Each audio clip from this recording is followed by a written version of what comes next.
রয়েছে সেখানে যেমনটি দেখছেন যে প্রধান উপদেষ্টা ডক্টর মোহাম্মদ ইউনূস যিনি ভোট দিতে ভোট কেন্দ্রে এসেছেন এবং আমরা যেমনটি দেখছি যে গুলশান 2-এর Gulshan model high school and college সেখানে তিনি ভোট দেওয়ার জন্য এসেছেন।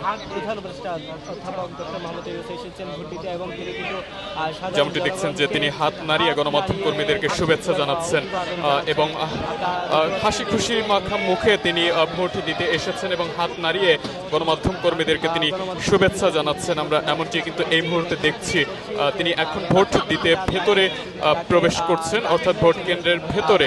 Gulshan model high school and কলেজের যে কেন্দ্রটি রয়েছে যেখানে কিছুক্ষণ পূর্বে তারেক রহমান ভোট দিয়েছেন, ঠিক একই কেন্দ্রে তিনি ভোট দিতে এসেছেন এবং ভোট দেওয়ার জন্য তিনি ভোট কেন্দ্রের ভেতরে প্রবেশ করেছেন। আমরা দেখতে পাচ্ছি যে এখানে আইন শৃঙ্খলা বাহিনীর সদস্যদের উপস্থিতিতে, অর্থাৎ সর্বোচ্চ নিরাপত্তার মধ্য দিয়ে তিনি এইমাত্র ভোট দিতে এসেছেন এবং ভোট দেওয়ার জন্য কিন্তু তিনি ভোট কেন্দ্রের ভেতরে প্রবেশ করেছেন।